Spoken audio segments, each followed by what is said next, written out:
Joy to be with you here on Friday, finishing up this week, and it's another very interesting week in the news. Wars going on, confirmation hearings, such a clash of worldviews, and a lot of unknowns about the future, even unknowns about what's really going on.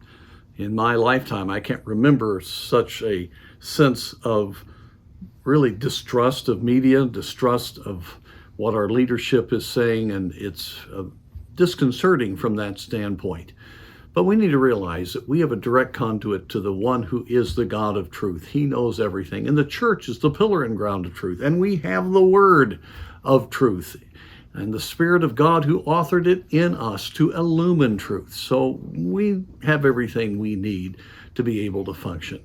And today I want to encourage you to realize that we're not boxed in by human circumstances, but we serve a God who is far above and beyond that and is ready to continually work miracles in our lives.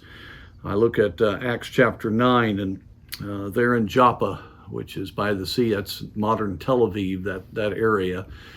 There was a port there, a very important strategic place, and so there was in that vicinity was a lady who was well known for her good works as a believer, and she was just very valuable. And she died, and it was just a great crisis. And Peter comes, and we read in verse 40, but Peter put them all forth and kneeled down and prayed, and turning him to the body said, Tabitha, arise.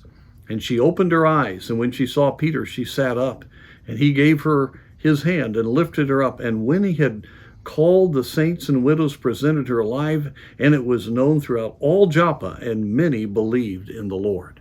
Now, for those widows especially, and the people in the Lydda Joppa area, this was a real crisis. Their world had collapsed. The circumstance had pressed them in, but then God came onto the scene. And of course, here you have an actual resurrection by the power of God. But we live in a day in which God will miraculously cause things that seem to be dead to us. I mean, it looks like everything's lost. God can bring life, and God can work and answer prayer and do mighty things and change paradigms very, very quickly.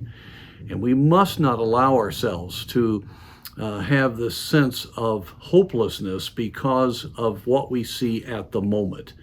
I love that little phrase, but God, but God. You look at the situation, but God. He changes the whole situation when he enters in. When Christ stepped into the scene, things changed. When the apostles who had Christ living through them stepped onto the scene, things changed. And when the disciples and all those converts out of Jerusalem began to go spread the gospel, the Roman Empire changed. I can tell you right now, if God's people would rise up in God's power and believe that God can do great works, things would change.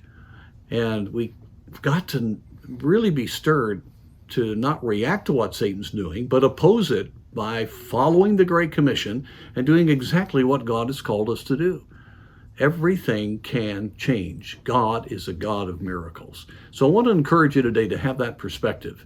As we finish this work week, let's believe God that he can move his church forward, move his work forward, and he can cause these circumstances to change. We don't know what's going to happen. We really don't know when the rapture is going to take place. We cannot hold on to the end. We have got to get to the entire world with the gospel, and may God give us that firm belief in a miracle working God.